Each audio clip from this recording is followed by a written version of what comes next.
नमस्कार दोस्तों।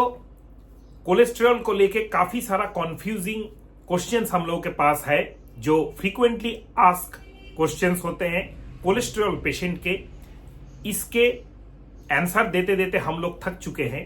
क्या मेरा ये लेवल बढ़ा हुआ है, क्या मेरा एचडीएल बढ़ेगा, कैसे बढ़ेगा, ट्राइग्लिसराइड कितना नॉर्मल है, ऐसे काफी सारे कॉन्फ्यूजन। क्या खाने से नहीं होगा, क्या कौन सा एक्सरसाइज करना पड़ेगा, ऐसे काफी सारे 10 frequently ask questions of cholesterol and इसके रिलेशन में जो भी पूछा जाता है उसी को लेके ये वीडियो है। इसके लास्ट में हम लोग ये भी डिस्कस करेंगे कि होम्योपैथी में कितना आसानी से कोलेस्ट्रॉल को हम लोग कम कर सकते हैं। तो वीडियो को अंत तक जरूर देखिएगा। अगर आप कोलेस्ट्रॉल के पेशेंट है, लिपिड प्रोफाइल आपका बिगड़ा हुआ है, कोई भी ट्रीटमेंट आप ले रहे हैं, कोई भी पैथी का मेडिसिन ले रहे हैं, हार्ट पेशेंट है, सबके लिए वीडियो बहुत ही काम का होने जा रहा है। तो चलिए वीडियो को शुरू करते हैं।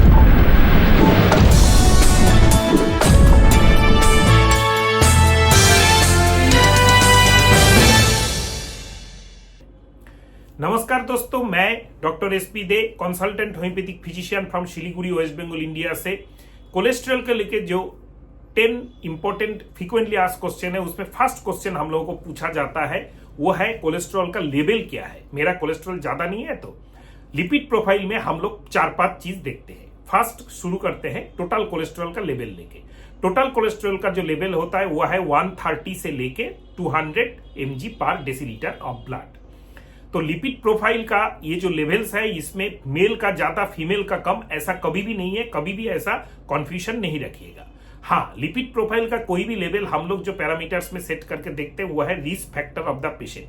अगर आप ऑलरेडी हार्ट पेशेंट है, अगर आपका फैमिली में हार्ट डिजीज का पर्टिकुलर एक एज में अपीयरेंस ज्यादा है, स्मोकर्स है, अल्कोहल लेते हैं, ओबेसिटी है, डायबिटीज है, ऐसे सारे रिस्क फैक्टर देख के आपके डॉक्टर आपको बोलेंगे कितना लेवल आपका रखना चाहिए। जनरली हम लोग बोलते हैं, मैं पर्टिकुलरली बोलता हूं कि नॉर्मल लेवल के अंदर रखिए, 130 के 200 के बीच। अगर रिस्क फैक्टर एक के बाद एक ज्यादा होता जाए तो आप जितना कम रखें, 130 का अगर आसपास रखें तो आपका बेटर है। नेक्स्ट आता है ट्राइग्लिसराइड। ये सबसे इंपॉर्टेंट होता है। मैक्सिमम बहुत सारे पेशेंट आइसोलेटेड ट्राइग्लिसराइड में ही आके पेशेंट होते हैं। ट्राइग्लिसराइड बढ़ा रहता है, दूसरा चीज कम रहता है। ये जेनेटिकली भी होता है और आपका नॉर्मली भी ज्यादा कार्बोहाइड्रेट इंटेक से भी होता है, ज्यादा ऑयल इंटेक से भी होता है। तो ट्राइग्लिसराइड का नॉर्मल लेवल है 100 से लेके 160 तक। यहां पे भी कॉन्फ्यूजन वही होता है। अगर ज्यादा रिस्क फैक्टर आपका है तो आप इसको कम कर दीजिए। अगर आपका कम रिस्क फैक्टर है तो आप इसको 150 का आसपास रख सकते हैं।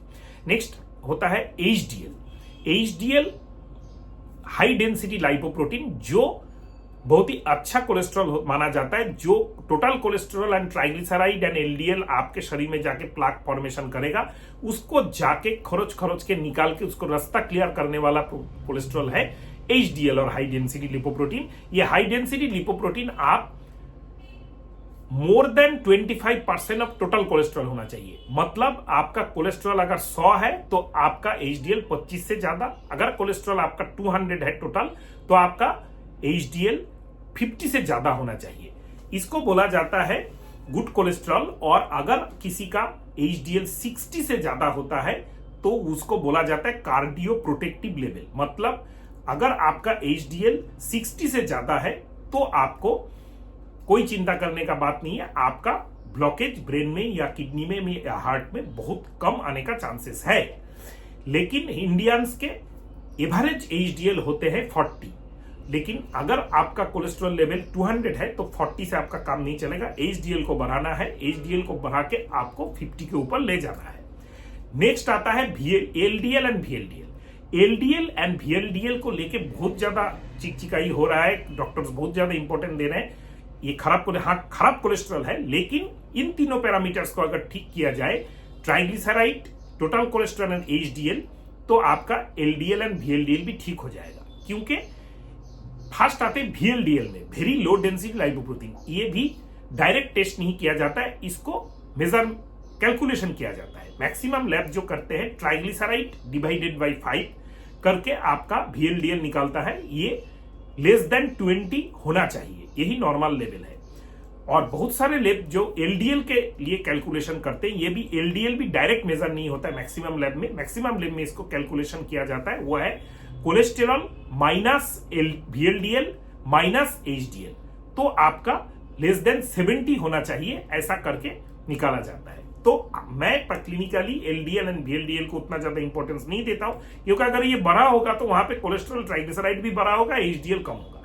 कोलेस्ट्रॉल ट्राइग्लिसराइड ज्यादा, HDL कम, यही रिप्रेजेंटेशन हम लोग के पास ज्यादा आता है। मेल फीमेल किसी भी एज ग्रुप में, चाहे वो कार्डियक हो पेशेंट या नहीं हो, तो हम लोग इसी को लेके ज्यादा एम्फेसिस करेंगे। नाउ कौन सा खाना से ज्यादा कोलेस्ट्रॉल हो रहा है, कैसे हो रहा है? देखिए, फर्स्ट ऑफ थिंग, कोलेस्ट्रॉल आपका शरीर में टोटल जो कोलेस्ट्रॉल होता है या फिर ट्राइग्लिसराइड होता है, ये सब, या फिर HDL होता है, सबको लेके टोटल लिपिड प्रोफाइल में जो ये 3 पैरामीटर्स होते हैं, इनका जो कोलेस्ट्रॉल लेवल है, इसका 70% लीवर मैन्युफैक्चर करता है, लीवर प्रोडक्शन करता है। मतलब आपका अगर 200 टोटल कोलेस्ट्रॉल है और 100 ट्राइग्लिसराइड है और 50 आपका मान के चले HDL है, मतलब वहां पे 200, 100, 300, 350 हो गया, इसका 70%, मतलब आप अप्रोक्सीमेटली आप मान के चलिए 70 210 एंड आपका 250 के आसपास टोटल 350 में आपका लीवर प्रोडक्शन करेगा,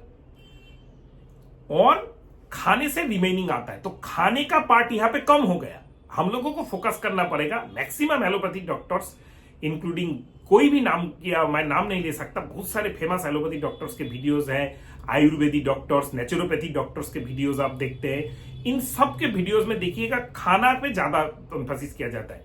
मैं एम्फेसिस करता हूं लाइफस्टाइल एंड माइंड कंट्रोल पे। फिर भी कौन सा खाना से ज्यादा होता है, ये मैं बोल के नेक्स्ट पार्ट में जा रहा हूं। टोटल कोलेस्ट्रॉल सबसे ज्यादा आपका आता है एनिमल फैट से। एनिमल फैट अगर आप खाते हैं, मीट, मछली, अंडा एंड मिल्क प्रोडक्ट, इन सब से टोटल कोलेस्ट्रॉल ज्यादा आता है। ट्राइग्लिसराइड आता है कार्बोहाइड्रेट एंड ऑयल से। HDL आता है ड्राई फ्रूट से।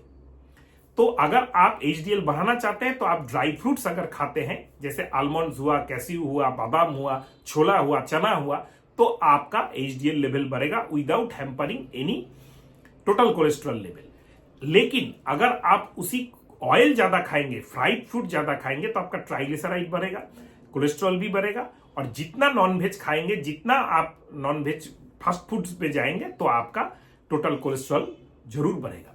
Next come to mind and cholesterol. क्या स्ट्रेस से कोलेस्ट्रॉल बढ़ता है? हाँ, स्ट्रेस से डायरेक्टली कोलेस्ट्रॉल बढ़ता है। और क्यों बढ़ता है? स्ट्रेस का सबसे ज्यादा खतरनाक चीज जो होता है, जब भी इंसान स्ट्रेस में होता है, तब उसका ब्लड प्रेशर बढ़ता है, ब्लड शुगर बढ़ता है। क्यों बढ़ता है? क्योंकि हम लोगों के शरीर में स्ट्रेस एपिसोड में हम ब्लड वेसोकॉन्स्ट्रिक्शन हो जाता है। जितने भी पेरिफेरियल एंड मास्कुलर आर्टरीज हैं, वेन्यूल्स हैं, वो कॉन्स्ट्रिक्टेड हो जाता है। कॉन्स्ट्रिक्टेड जब होना स्टार्ट होता है तो मसल से ग्लाइकोलाइसिस होता है, ग्लाइकोजन ब्रेकडाउन होना स्टार्ट हो जाता है, क्योंकि उस टाइम में स्ट्रेस हार्मोन ज्यादा चाहिए, शरीर को कैलोरी ज्यादा चाहिए, उसके लिए ब्लड शुगर बढ़ना स्टार्ट हो जाता है। और उसी टाइम में एक और भी एपिसोड होता है जिसको बोला जाता है, ये जो ग्लाइकोलाइसिस हो रहा है, लीवर से भी ग्लाइकोजन निकलने का कोशिश कर रहा है, उस टाइम में कोलेस्ट्रॉल प्रोडक्शन भी बढ़ जाता है, क्योंकि जितने भी शरीर में हार्मोन्स ज्यादा चाहिए, ऐसा एपिसोड होगा, उस टाइम में कोलेस्ट्रॉल शरीर बढ़ा देगा। क्योंकि हार्मोन का बेसिक्स जो न्यूट्रिएंट होता है, जो कंपोजिशन होता है, वो है कोलेस्ट्रॉल, और hormones are formed by majority part of the cholesterol. तो ये स्ट्रेस से कोलेस्ट्रॉल का रिलेशन डायरेक्ट होता है। कोई भी आदमी अगर ज्यादा से ज्यादा स्ट्रेस हो, उस टाइम में आपका कोलेस्ट्रॉल ज्यादा बढ़ेगा। एंड स्ट्रेस कौन सा? जिसमें पैल्पिटेशन हो, जिसमें रेस्टलेसनेस हो, पर्सपिरेशन हो, उस टाइप के स्ट्रेसेस में कोलेस्ट्रॉल ज्यादा बढ़ता है। Next, carbohydrate and cholesterol. क्या कार्बोहाइड्रेट ज्यादा खाने से कोलेस्ट्रॉल बढ़ता है? हाँ, कार्बोहाइड्रेट ज्यादा खाने से कोलेस्ट्रॉल बढ़ता है। चावल, रोटी, चीनी, फास्ट फूड में मैदा और शुगर कंटेंट हाई होने से, सब कुछ से अगर आपका टोटल कार्बोहाइड्रेट इंटेक शरीर में ज्यादा है तो आपका कोलेस्ट्रॉल बढ़ेगा।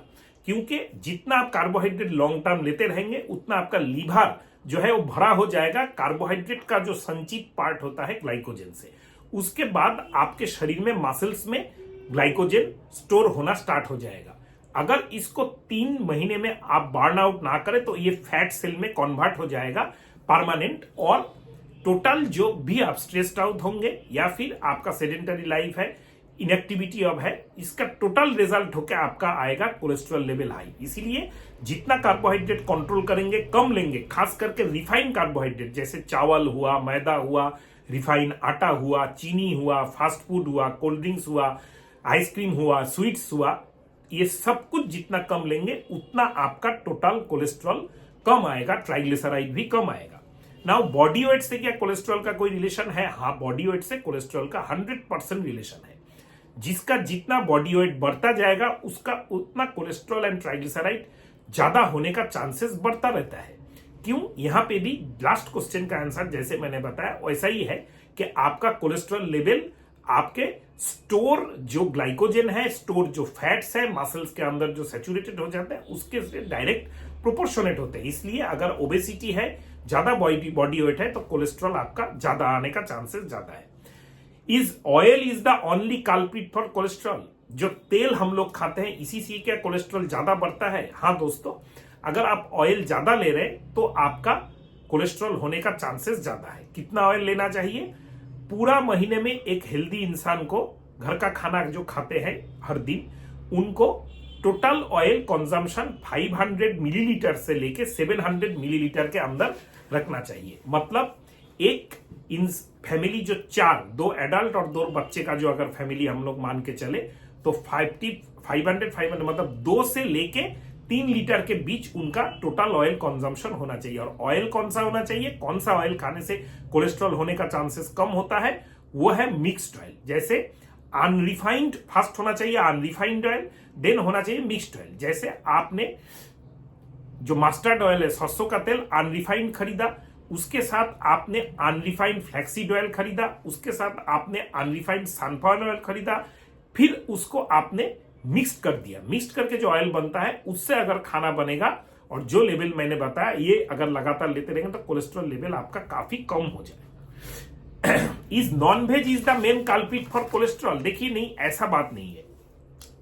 जो लोग नॉन वेज खाते हैं वो लोग अगर अपना टोटल कार्बोहाइड्रेट इंटेक को कम कर ले, थोड़ा वजन घटा ले, थोड़ा एक्सरसाइज एक्टिविटी ले, तो वो लोग कम फैट वाला जो नॉन वेज है वो खा सकते हैं। जैसे फिश हुआ, चिकन हुआ, ये सब आप ले सकते हैं बीच बीच में, बहुत ही कम परिमाण में। हफ्ते में एक बार चिकन हुआ, मैंने 2 पीस और थोड़ा सा ग्रेवी ले लिया।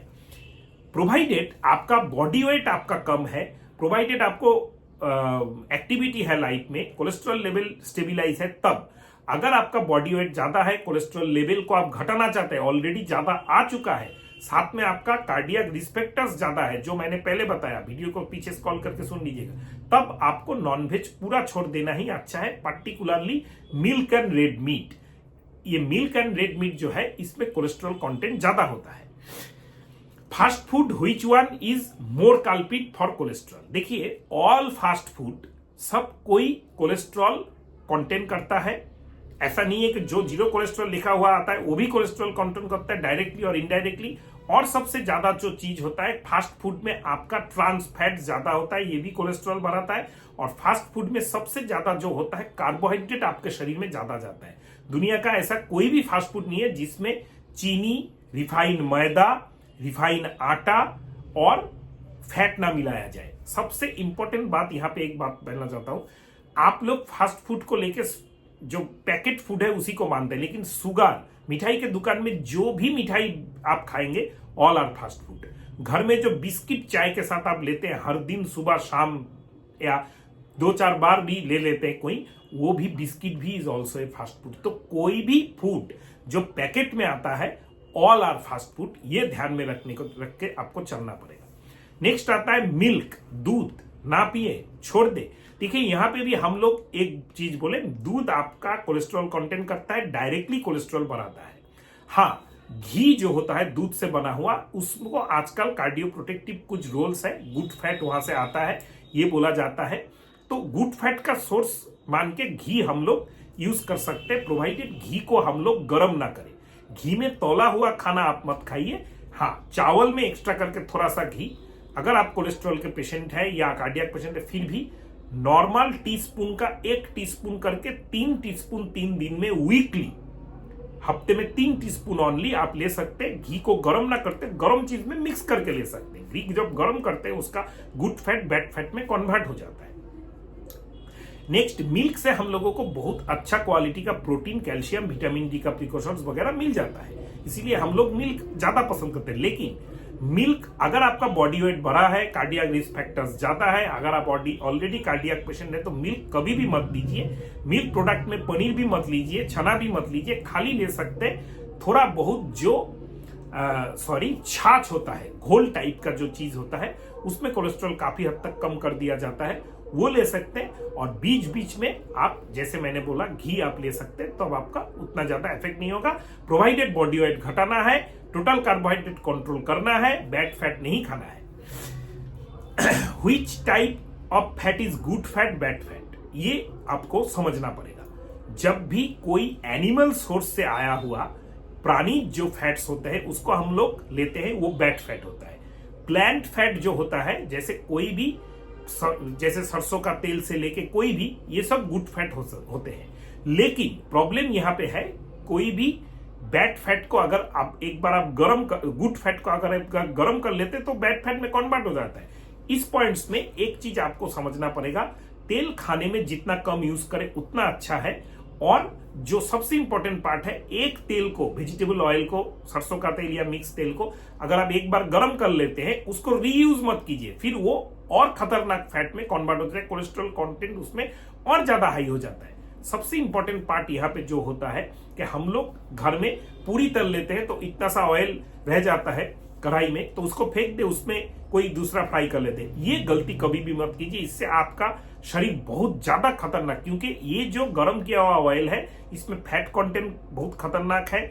इसका सबसे ज्यादा जो चीज होता है, इसमें carcinogenic material, cancer production material बहुत ज्यादा हो जाता है, क्योंकि एडिटिव्स, केमिकल्स जो प्यूरिफिकेशन के टाइम दिया जाता है वो कार्सिनोजेन्स में कन्वर्ट हो जाते हैं हीट लेने के बाद।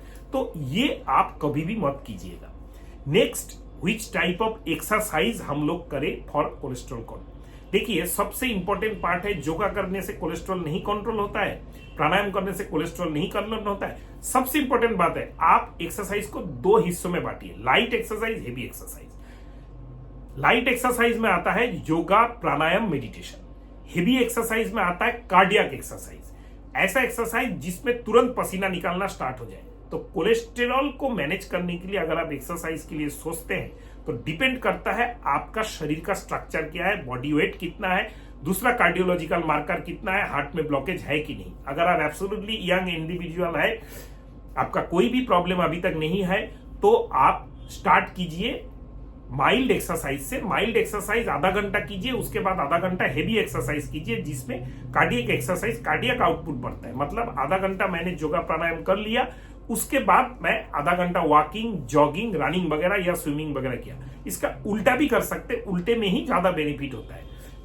आधा घंटा हम लोग कार्डियक एक्सरसाइज कर लेते हैं, उसके बाद आधा घंटा लाइट एक्सरसाइज, प्राणायाम, मेडिटेशन या योगा वगैरह करते हैं। और अगर आपका कोई भी इशू है, डायबिटीज है, मोटापा है, कार्डियक कोई भी रिस्क फैक्टर है, तो डेफिनेटली एक्सरसाइज एक एक्सपर्ट जो फिजियोथेरापिस्ट है या फिर योगा ट्रेनर है या फिर आपका जिम ट्रेनर है, उसके अंडर में करना चाहिए कि कितना मैं रिलैक्सेशन एक्सरसाइज, लाइट एक्सरसाइज करूं और कितना हम लोग हेवी एक्सरसाइज करें। ये डिपेंड करता है जब आप उसका निचोड़, आपका जो पूरा शरीर का जो पैरामीटर्स है, कितना कोलेस्ट्रॉल है, कितना ब्लड शुगर है, हार्ट का कंडीशन कितना है, एज कितना है, कार्डियक रिस्क फैक्टर कितना है, इसको लेके कैलकुलेट करके फिर आपका कार्डियक आउटपुट सेट किया जाएगा, टारगेट पल्स रेट सेट किया जाएगा। उसके बाद एक एक्सपीरियंस्ड जो एक्सरसाइज प्रोवाइडर है वो आपको बोलेगा कौन सा एक्सरसाइज करना चाहिए।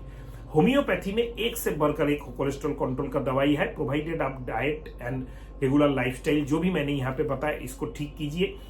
और इसके साथ हम मेरे चैनल पे और भी वीडियोस है कोलेस्ट्रॉल के मेडिसिन के ऊपर, कॉम्बिनेशन है कोलेस्ट्रॉल के कॉन्स्टिट्यूशन मेडिसिन, उसको जाके देखिए। अगर आप हम लोगों से ट्रीटमेंट लेना चाहते हैं कोलेस्ट्रॉल कम करने के लिए, तो वीडियो के डिस्क्रिप्शन बॉक्स में मेरा हम लोगों का व्हाट्सअप नंबर है, उसमें रिक्वेस्ट डाली कि मैं इस जगह से इस प्रॉब्लम के लिए ऑनलाइन ट्रीटमेंट लेना चाहता हूँ। जिस दिन आपसे मेरा अपॉइंटमेंट फिक्स्ड होगा उस दिन मैं हर पेशेंट का बहुत टाइम देके खुद के स्टेकिंग करके प्रिस्क्रिप्शन निकालता हूँ। Constitutional homeopathy medicine with specific approach, दोनों अप्रोच से आपको ट्रीट किया जाएगा। कोलेस्ट्रॉल आपका 100% आपका रिलीफ मिल जाएगा, उसमें रिकवरी हो जाएगा। टेंशन का कोई बात नहीं है, डरने का कोई बात नहीं, लेकिन डिपेंड करता है साइंटिफिक अप्रोच वाले डॉक्टर से आप ट्रीटमेंट ले रहे हैं कि नहीं।